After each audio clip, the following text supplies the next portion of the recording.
What's going on, everybody? My name is Greg, and I am here to add value to your life. Thank you for tuning in to my channel once again. This will be episode 4 of the podcast. And today's topic, I wanted to talk a little bit about showing up for yourself. Now, I know a lot of people are like, what do you mean showing up for yourself? Or, oh, I know exactly what he's going to talk about. Holding myself accountable for the things that I do and, following through with a lot of things that I start. But it's not just that. I believe that people who don't show up for themselves are scared or something.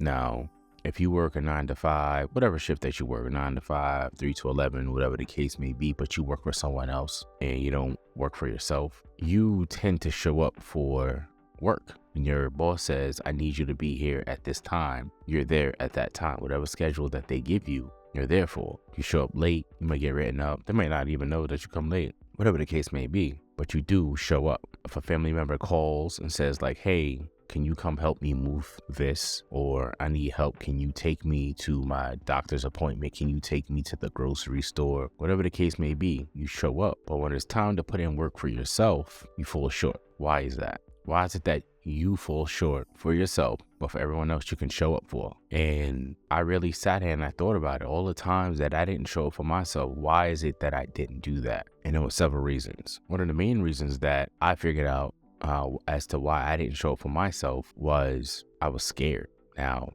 you may think, Greg, you've been through a whole bunch of stuff. You shouldn't be afraid of anything. You've been burned over 80% of your body. You've learned how to walk again. You shouldn't be scared of anything. Yeah, I was. There were a lot of things that I didn't know. And sometimes the unknown can be scary for a lot of people. And that's how it was for me. It can manifest itself in different ways in your life. For instance, one example may be procrastination, right? You may start a project and like, you know what? I need like a little break because it got a little bit too hard or too stressful for it. So you're like, you know what? I'm going to go take out my phone. I'm going to go scroll through Instagram or TikTok for a little bit to kind of like take the edge off for like 10, 15 minutes. That 10, 15 minutes turns into 20 minutes. So procrastinating is another example of you not showing up for yourself. You being afraid of something. And then you get back to the task and now you're kind of doing it apprehensively. And you have this thing to where you're saying, I don't really feel like doing this right now, but I'm going to do it.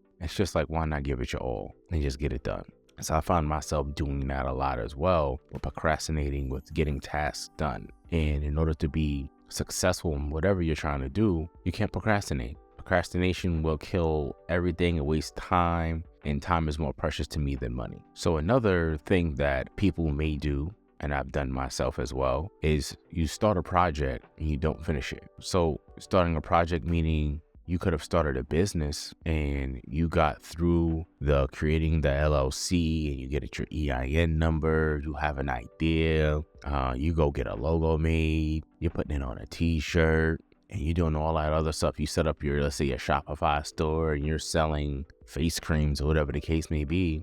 And then you're figuring out like, oh, this is more work than I intended it to be, or things aren't happening the way I intended it to happen. And no one's buying anything. It's been a few weeks and no one's buying anything. So now, you're like, you know what? I'm just going to close everything down. I'm going to shut everything down. I'm going to start over. I'm going to go find something else because this is too hard. And you have this habit and it's a pattern in your life that you start something and you don't finish it. And it's very important for you to be able to finish these projects or whatever you start in life. And because it gets too hard, it gets too stressful, you get anxiety and it's not going the way you want, you just say, you know what? I quit. Quitting is not the way to go. Again, you're not showing up for yourself. You show up some of the time, but not all the time. And it's all the time that counts. It's the consistency of you showing up for yourself all the time that counts. Because if you do it some of the time and you think that you're going to have success with that, it's not going to work. All right. So one of the other reasons, and this is the big reason why people stop showing up for themselves, or they don't show up for themselves at all, is making excuses. And everyone's made excuse for something. Whether you're at work and your boss says, oh, I need this project done for X amount of time. Where is it? Oh, I didn't do it because Billie Jean told me not to go, and whatever the case may be. So you're just making excuses for yourself and your shortcomings as to why you didn't get what you needed to get done. And it's easy to make an excuse. Very easy. Oh, I didn't do it because I didn't have enough time. Oh, I didn't do it because I had to take my dog to the vet. I didn't do my homework because, I don't know, dry fish water fell on it. Who knows? Or I didn't do my homework because my computer wasn't charged last night. It could be a plethora of excuses, but making those excuses is not going to get you any closer to where you need to be and where you want to be. And to be able to change your life for the better, and to be able to be accountable for your shortcomings. So showing up for yourself can come in many different ways in your life. Now, you're probably sitting here asking yourself, like, damn, like, or you're sitting here watching this podcast and saying, damn, like, I do a lot of these things. And, you know, thinking back, I didn't show up for this, or I didn't show up for myself for this. I didn't complete this project because of XYZ. And it's kind of jogging your memory, like, damn, you have to think about, why is it that you do what you do? Everyone's actions are dictated by something in their past, whether good or bad, but you can't change it. It has to be a conscious effort that you're making in order to change who you are, and you can change yourself for the better. Giving yourself the ability to change who you are, who you want to become, is one of the abilities that all humans have, obviously, because we make a conscious effort to. But in order for you to change, you have to be able to put in a conscious effort every single day. It's not just here and there. It's not just when you feel like it or when there's a full moon outside. It has to be every day. So if you're going to make a change and show up for yourself, you have to put forth the effort. It's going to take some self-discipline and focus in order for you to change. It's going to take some self-discipline and focus in order for you to change.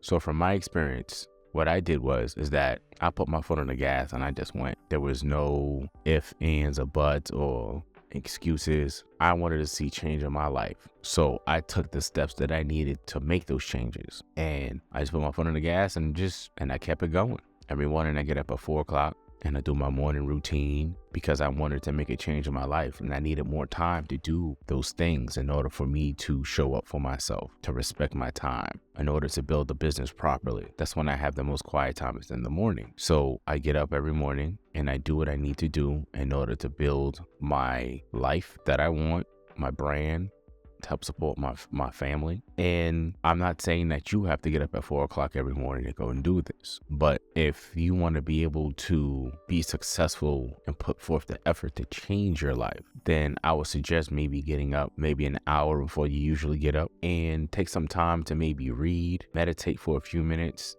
start reading things that I wouldn't say interest you, but that can change your life. You need to set a standard for yourself. So you need to have a standard that's high. You can't have no low vibrations or low vibe type stuff. You need to have high standards of anything and everything in life, from you performing at work, whether you go to school, showing up for yourself, your children, your family, anybody. You need to have high standards for yourself in your life, and being able to set those high standards will set yourself apart from everyone else. And you have to be able to be consistent and dedicated to meeting those standards every day. Sometimes you might fall short, but you have to say, you know what? I'm gonna get up and I'm gonna go harder tomorrow so I don't make the same mistakes that I made today. And that's what's important. You keep making the same mistakes every day, or you keep doing the same thing every day and you're getting the same results, then what are you really doing? You're just wasting time, right? So being able to show up for yourself every single day, be consistent, be dedicated, have the focus and discipline to be able to make an effort every single day is what you need in order to change your life. So I have a little challenge for you. My challenge to you is get a piece of paper, right? On that piece of paper, it could be printer paper, it could be a notebook, it could be a Post-it that's sitting on your desk right now. I don't know where you are. You could be driving. If you're driving, I don't want you to pull out a piece of paper, start writing. That's crazy. But I want you to write on the top of that paper your goals, right? For your goals on the top. And I want you to write 1 through 5. I want you to write down 5 goals that you have for yourself for this week. Just 5. Start small, right? And then I want you to write down right below those goals why each goal is important to you. Be something simple as, I want to be better. I want to be smarter. I want to be stronger. I want to provide financial freedom for my family, whatever the case may be. Just write something. Then I want you to pick one of those goals. Say, what can I complete in 24 hours? In the next 24 hours, what can I complete? What goal can you complete in the next 24 hours? And it could be something as small as getting up 20 minutes earlier. So for me, what I did was I said I wanted to make a change for myself to make myself more responsible. So whenever I go to the supermarket, like Costco or BJ's, wherever I go, supermarket, I say, you know what? I'm walking all around this store, but when I walk out the store, I don't put the cart back. I just leave it like somewhere in an empty parking spot. And I used to say, like, somebody with the cart would pick it up. But now what I do is, regardless of how far away the cart return is, I'll load all of my stuff that I got from the supermarket into my vehicle and I'll take the cart back. Sometimes I'll even take it back into the store and push it back into the thing. That's how small I started. And then I worked my way up from there. Okay, what else can I do? What else that's, a little bit more difficult to do? One of the big things were for me, is getting up at 4 o'clock. I used to get up at 6, getting my kids ready for school or whatever the case may be. But I said, you know what? Let me try getting up at 4 o'clock. And kind of what motivated me to start getting up at 4 o'clock was as the motivational speaker, E.T. the hip hop preacher. Yeah. So I listened to him a lot. And he says he gets up at 3 o'clock every morning. I'm like, okay, that's cool. 3 o'clock, for whatever reason you get up at that time, he man does a lot. But I said, you know what, let me try to get up at 4. So for the past, I want to say 2-3 months, I've been getting up at 4 o'clock in the morning, and I've been getting a lot done. And it's helped me get more done in a day than I would getting up at 6 o'clock and trying to get stuff and trying to squeeze so much stuff in at one time in a day. So that's what I did. I went from something small and I went to something bigger. It took a toll on my body, yes, but after a while, your body gets accustomed. And that's what's great about your body, is that when you start doing things after a while, it gets accustomed to that environment. So just try those few things and let me know in the comments below how it worked out for you, what your goals are. And if you haven't already, subscribe to the page, hit that bell, like this video, and also share it with 2 people and just say, hey, check this out. I'm trying to get to 1,000 subscribers. So please, if you can, just subscribe. All right. So look out for episode 5, which will be dropping in a few days, and I'll see you later. Peace.